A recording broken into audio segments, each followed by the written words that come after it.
आज हम सांख्य योग का वर्णन करेंगे। यूँ तो सांख्य योग बहुत विस्तार वाला दर्शन है, लेकिन हम इसे 7 श्लोकों में समेटने का प्रयत्न करेंगे। श्लोक नंबर 1। देहे अस्मिन् यथा देहे कौमारम जौरम जरा तथा देहांतर प्राप्ति धीरस्तत्र न मोह्यति। यह देह में हम लोग बालपन भी देखा, जवानी भी देखी, वृद्धावस्था भी देखा और एक दिन अंत हो जाएगा। इस सबको देखते हुए ये भी अनुमान है। अर्थात देह सक्रिय है और नश्वर है और अनंत है, इसीलिए इसको प्राकृतिक या प्रकृति के द्वारा बनाया गया कहते हैं। और इसके अंदर जो आत्मा है उसमें उसके लिए कहा गया है कि न जायते मृते वा कदाचिन नायम भूत्वा भविता वाद भूयः अजो नित्यः शाश्वतोऽयं पुराणे न हन्यते हन्यमाने शरीरे। इसमें जो आत्मा है यह न तो जन्म लेता है न मरता है और हमेशा यह नित्य रहता है और यह आज है और न नया होता है न पुरान होता है। यह नित्य है और स्थिर है, इसीलिए इसको अक्रिय कहते हैं और सांख्य योग में इसको पुरुष कहा गया है। तब पुरुष अक्रिय होता है लेकिन चेतन होता है और प्रकृति सक्रिय होती है लेकिन अचेतन होती है। अब श्लोक नंबर 3। महाभूतान अहंकारो बुद्धि व्यक्तमेव च इंद्रियाणि दशैकम च पंचचेंद्रिय गोचरा। इसमें सांख्य दर्शन का जो 24 या 25 तत्व है उसको गिनाया गया है। उसमें महाभूतान 5 महाभूत क्षितिजल पावक गगन सवेरा, अहंकार, बुद्धि, अव्यक्त चेतना, 10 इंद्रिय, 1 मन और 5 तन्मात्राएं, ये सभी मिलकर के 24 होते हैं। और यदि इसको महत् तत्व से भी जोड़ दिया जाए तो यह 25 हो जाता है। तो 24 प्राकृतिक चीज और 1 अव्यक्त चेतना जो है पुरुष का है चीज है। ये दोनों मिलाकर के 25 सांख्य दर्शन का तत्व कहा जाता है।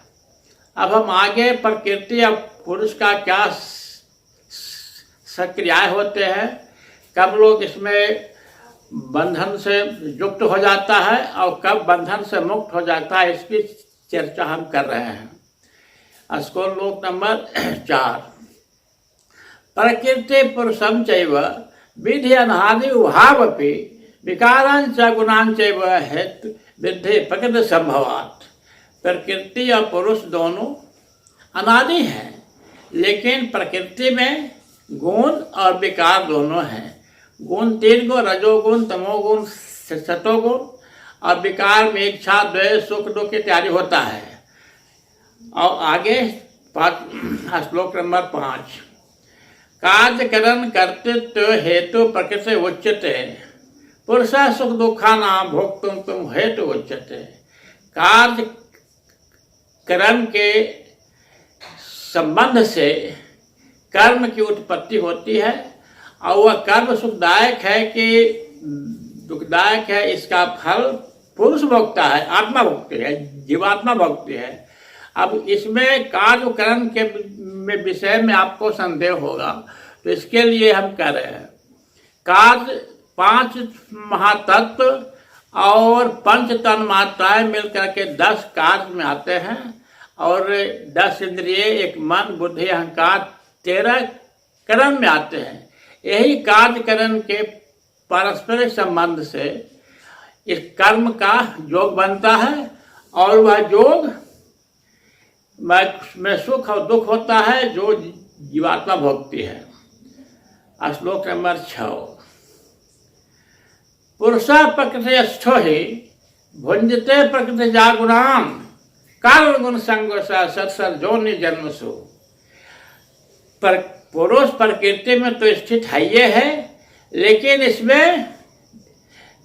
इसमें जो आसक्ति हो जाती है पुरुष को किसी कारण से, किसी कर्म के प्रति, किसी अवस्था के प्रति, किसी वस्तु विशेष के प्रति, वही इसका फंसने का मूल कारण है।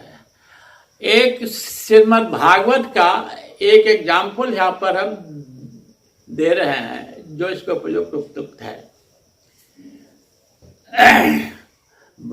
महाराज चक्रवर्ती सम्राट पुराने जमाने में हुए हैं और इसको श्रीमद् भागवत में भी जड़ भरत के नाम से प्रसिद्ध है।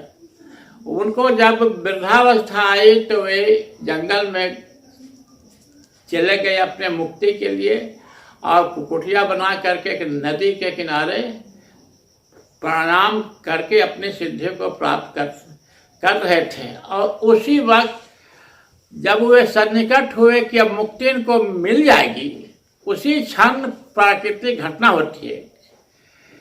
घटना क्या है कि एक नदी जो थी थोड़ी चौड़ी कम थी, उसमें आधा में पानी था आधा में बालू था, और नदी के उस ओर हिरन चल रही थी और एक बैग शेर का आवाज आया। अब अपने प्राण के डर से हिरन नदी में छलांग मार दिया। वह जल को पार करके बालू पर तो गिरी, लेकिन उसी वक्त उसकी मृत्यु हो गई और उसके पेट से एक बच्चा निकल गया। और वह बच्चा तो जानवर का होता है तो जन्म के बाद ही फुदकने लगता है। और इस घटना को चक्रवर्ती सम्राट महाराज भरत प्रणाम करते हुए देखे। अब उनका वो क्रिया छूट गई और उनके मन में आया कि यही बच्चा ही कैसे रहेगा, कैसे जीवित होगा। यही सोच के कारण वो अपने बच्चे के पास गए और जो काम कर रहे थे उनका छूट गया वो, और उस बच्चे से इतनी प्रेम हो गया कि जो प्राणायाम या जो उद्योग मुक्ति के लिए कर रहे थे वह छूट गया। यही कारण हुआ उनको कि उस परिस्थिति में उनको हिरण के बच्चे के प्रति मोह उत्पन्न हो गया और यही अज्ञानता के कारण वे अपने काम छोड़ करके और उसी में लिप्त हो गए। अंत में और वे उस बच्चे को दूर लाने के लिए, पोषने के लिए प्रयत्न करते हुए, और बच्चा भी उनसे से बहुत प्रेम कर रहा था और उसी में उसमें इतनी आसक्ति हो गई कि ना वे बच्चे के बाहर रह सकते थे और न वो इनके बाहर रह सकता था। और ये जो परिणाम की जो मुक्ति की प्रक्रिया थी लगभग छूट गई। मरने के टाइम में इनके साथ पास नजर के सामने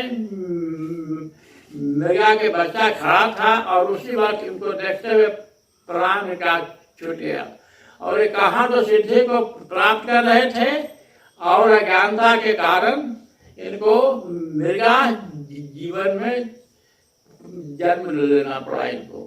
इसीलिए कारण गुण संगोसा सत्सत जोनि जन्मसु, जो यह श्लोक का जो निचला श्लोक है यही फंसने का कारण बताता है। फंसने का कारण हमारा है अविद्या, और जो काम कर रहे हैं उसको छोड़ करके दूसरे को काम के करना और किसी प्राकृतिक वस्तुओं में लिप्त हो जाना ही फंसने का काम करे और जन्म जन्मांतर का ही काम है। 7वां नंबर, स एव वेति पुरुष प्रकृति सैव नहीं सर्वथा वर्तमान पेनो भयो कर जाए थे। जो विवेकशील पुरुष होते हैं वे प्रकृति और पुरुष की जो परस्पर घटनाएं होती रहती है उनमें वे उदासीन हो जाते हैं। उदासीन उदासीन गुणार्ना बिचलाए थे। वे प्राकृतिक घटनाएं के, प्राकृतिक परिस्थिति के प्रति न उनको द्वेष रहता है न एक अंशा लगता है, उदासीन रहते हैं। और प्राकृतिक पुरुष के सारे घटनाओं के प्रति उदासीन रहते हुए भी वे घटनाओं के प्रति कोई मोह नहीं लेते हैं। वे विवेक पुरुष सर्वथा वर्तमान में पेनो भयो बन जाए थे। वह उनकी फेर में नहीं पड़ते हैं और उनको मुक्ति मिल जाती है। अब हमने इसको सांख्य योग में प्रकृति पुरुष उनका कारण और आसक्ति में फंसने का समय और मोक्ष के कारण हमने बताया। ये तो सांख्य दर्शन बहुत बड़ा दर्शन है, लेकिन सांख्य दर्शन का अंतिम में यही बात है कि विवेक से ही प्राणी का मुक्ति हो जाता है, मोक्ष मिलता है। आज इतना ही, आगे के लिए